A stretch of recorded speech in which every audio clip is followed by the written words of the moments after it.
वाल्मीकि जी के पूर्व जन्म की कथा। श्री रामदास जी कहते हैं कि वाल्मीकि जी के पूछने पर शंख बोला, अब मैं तुम्हारे पूर्व जन्म के पुण्य बतलाता हूँ। पूर्व जन्म में शाकल नाम की नगरी में तुम वेद पर गामी स्तंभ नाम के ब्राह्मण थे।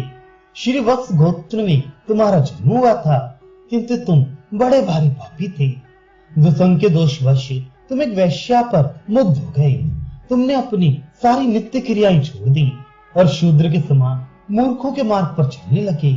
तुम जैसे मूर्ख तथा आचार विहीन ब्राह्मण के घर में एक अति रूपवती ब्याही भार्या भी थी।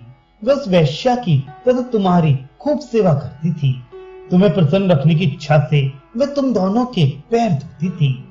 तुम दोनों की अपेक्षा नीची शैया पर सोती और दोनों की आज्ञा का पालन करती रहती थी। यद्यपि वैश्या उसे अपनी सेवा करने से रोकती, फिर भी वो न मानती और तुम दोनों की परिचर्या में रात दिन लगी रहती थी। इसी तरह सेवा करते करते उस दुखिया के बहुत दिन बीत गए। एक दिन स्तंभ ने तिल मिश्रित कुछ ऐसी चीजें खा ली जिससे कि दस्त होने लगे और कुछ दिनों बाद उसे अति दारुण भगंदर रोग का रूप धारण कर लिया। उस रोग से स्तंभ रात दिन गिरने लगा। जब तक घर में संपत्ति थी तब तक वैश्या रही। बाद में घर के रही से पूंजी चुरा कर निकल भागी और किसी दूसरे के घर में जा बैठी। ऐसी अवस्था में रोता हुआ स्तंभ अपनी स्त्री से कहने लगा, हे देवी, मुझ वैश्यागामी तथा निष्ठुर पुरुष की रक्षा करो। हे सुंदरी, हे पावनी, मैंने जीवन भर में तुम्हारा कोई उपकार नहीं किया। शास्त्र कहता है कि जो पापी शीलवती भार्या का निरादर करता है वह 17 जन्म तक नपुंसक होकर जन्म लेता है। अच्छे पुरुष ऐसे मनुष्यों की रात दिन निंदा करते हैं। तुम जैसी सती साध्वी नारी का अपमान करके मुझे किसी नीच योनि में जाना पड़ेगा, क्योंकि मैं सदा तुम्हारे ऊपर कुपित रहता और रूखी बातें बोला करता था। इस प्रकार दीन भाव से प्रार्थना करते हुए पति से स्त्री ने हाथ जोड़कर कहा, हे का, आप किसी प्रकार दुखी न हो और उन बीती बातों के लिए पश्चाताप न करें। मुझे तुम्हारे पर उनके लिए कोई चिंता या क्रोध नहीं है। अपने पूर्व जन्म के किए हुए पाप ही दुख रूप से प्राप्त होते हैं। जो स्त्री या पुरुष उन दुखों को सह लेता है वो उत्तम है। मुझ पापनी ने पूर्व जन्म में जो पाप किए थे उनको भोगते हुए मुझे किसी तरह का दुख या विषाद नहीं है। इतना कहकर उसने अपने पति को ढांढस बधाया और पिता तथा भ्राताओं के पास से धन मांग लाकर सेवा करने लगी। वह इस रोगी पति के शरीर में क्षीर सागर निवासी विष्णु भगवान का निवास मानते हुए रात दिन मलमूत्र उठाकर सेवा करती रही। पति के शरीर में पड़े हुए कीड़ों को नाखून से निकालती रहती थी। इस प्रकार सेवा करने से रात दिन कभी उसे सोने तक की छुट्टी नहीं मिलती थी। स्वामी के दुख से दुखित होकर वह देवताओं को मनाती, पितरों से विनती करती और चंडिका के समीप ये प्रार्थना करती कि हे देवी, यदि मेरे पति देव शीघ्र अच्छे हो जाएं, तो मैं महिष के रक्त और मांस से मिला हुआ अन्न आपको समर्पण करूंगी। पतिदेव यदि अच्छे हो जाएं, तो मैं गणेश जी को लड्डू चढ़ाऊंगी और प्रत्येक शनिवार का व्रत करूंगी। मैं मिठाई खाना छोड़ दूंगी, घी भी नहीं खाऊंगी। शरीर में तेल और उपटन लगाना त्याग दूंगी और सर्वदा जमीन पर सोऊंगी। लेकिन मेरे पतिदेव रोग मुक्त हो जाएं और सैकड़ों वर्ष तक जीवित रहे। इस तरह वो नित्य मनौती माना करती थी। इसी बीच एक दिन महात्मा देवल ऋषि सहसा उसके घर पहुंचे। वो वैशाख का महीना था। स्तंभ की स्त्री पति के पास जाकर कहने लगी कि कोई वैद्य एकाएक मेरे घर आ गया है। वो अवश्य किसी उपाय से आपका रोग नष्ट कर देगा। आप यदि आज्ञा दें तो मैं उसकी सेवा करूं, नहीं तो नहीं। इस तरह तुमने सेवा करने की आज्ञा दे दी। स्त्री के प्रसन्न मन से देवल की पूजा की, उनकी चरण धोकर उस जल को माथे चढ़ाया और थोड़ा सा जल दवा के ब्याज से हे स्तंभ तुमको भी पिला दिया। फिर उन देवल ऋषि को उसने पानी पिलाया, अच्छे अच्छे पकवान बनाकर भोजन कराया और तुम्हारे कहने से उनको पंखा भी झलकर उनका संताप दूर किया। रात भर देवल ऋषि उनके घर रहे और सवेरे दूसरे गांव को चले गए। थोड़े दिन बाद स्तंभ तुमको सन्निपात हो गया। स्त्री ने तिरकटु अर्थात सौंठ, मिर्च, पीपल का काढ़ा बनाकर तुम्हारे मुख में दिया। इतने में कफ के प्रकोप से दांत चिकड़ गए और तुमने स्त्री की एक उंगली काट ली। तुम्हारे मुख में वो कोमल उंगली पड़ी ही गई और तुम्हारी मृत्यु हो गई। मरण काल में शैया पर पड़े हुए उसी पुंछली वैश्या का स्मरण करते करते तुमने प्राण त्याग दिया। जब उस सती ने जाना कि तुम्हारी मृत्यु हो गई है तो अपने दोनों कंगन बेचकर बहुत सी चंदन की लकड़ी खरीदी और उसकी चिता बनाई। फिर दोनों भुजाओं से भुजाएं, पैर से पैर, मुख से मुख तथा हृदय से हृदय का आलिंगन करके तुम्हारे साथ धधकती चिता में शरीर को त्याग कर वो राम में रमी पतिव्रता स्त्री सती होकर वैकुंठ लोक को चली गई।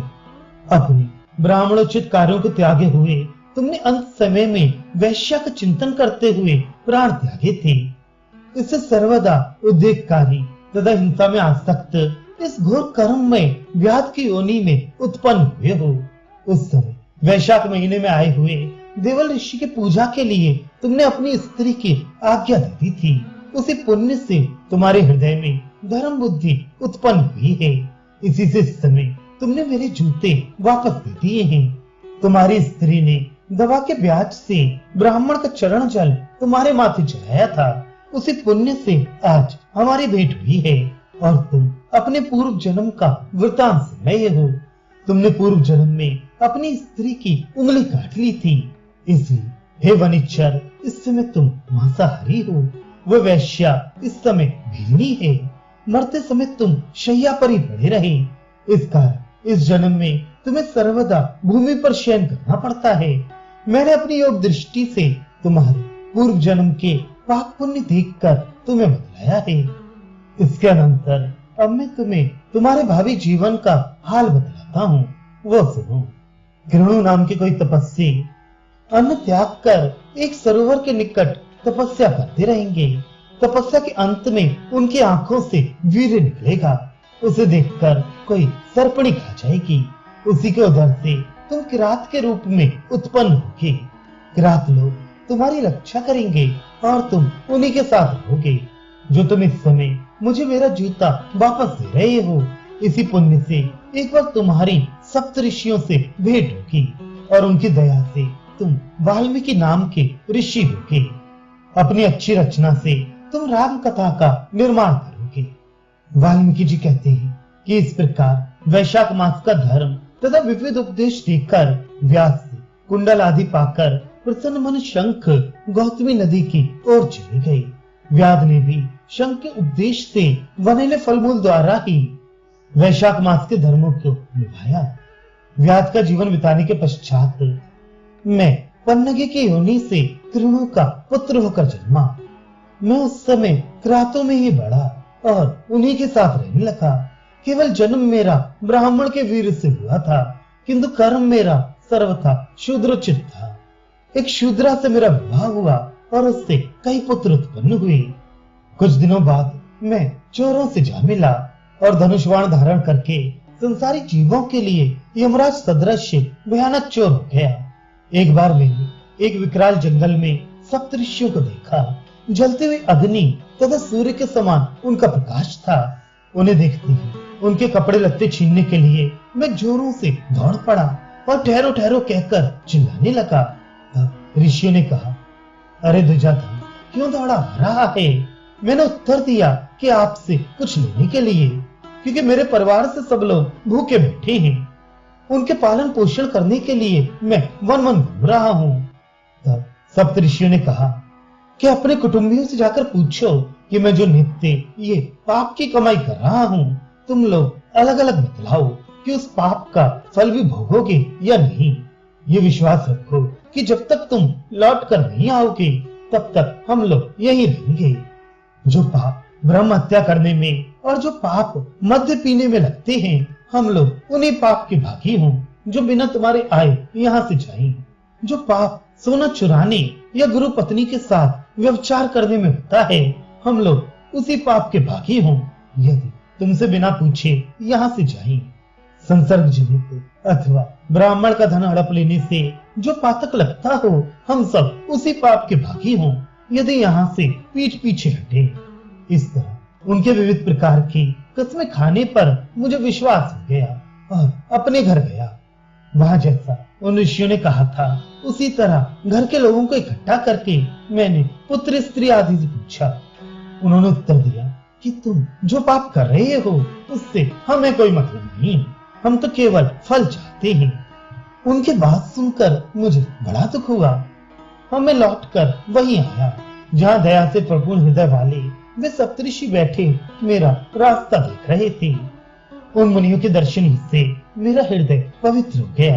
तुरंत धनुष बाण आदि शस्त्र अस्त्र फेंक कर मैं उनके चरणों में दंडवत लेट गया और कहने लगा, हे मुनि श्रेष्ठ, मैं नरक के महासमुद्र में गिर गया हूँ, मेरी रक्षा कीजिए। इस तरह मुझे आगे पड़ा देखकर उन्होंने कहा, उठो उठो, आज हम लोगों का समागम तुम्हारे लिए बड़ा ही कल्याणकारी हुआ।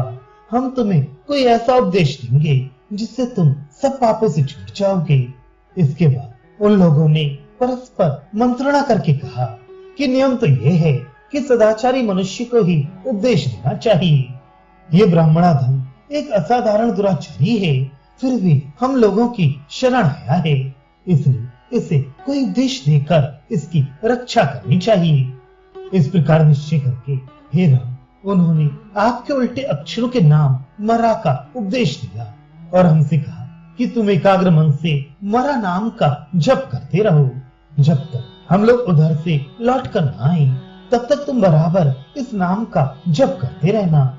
ऐसा कहकर वे दिव्य दृष्टि ऋषिगण वहां से चले गए। जैसा उन्होंने बतलाया था ठीक उसी तरह मैं एकाग्र मन से जप करने लगा। मेरा मन उस जप में इतना रम गया कि मुझे अपने शरीर की भी सुध न रही। साक्षी के लिए मैंने अपने सामने एक दंड गाड़ दिया था।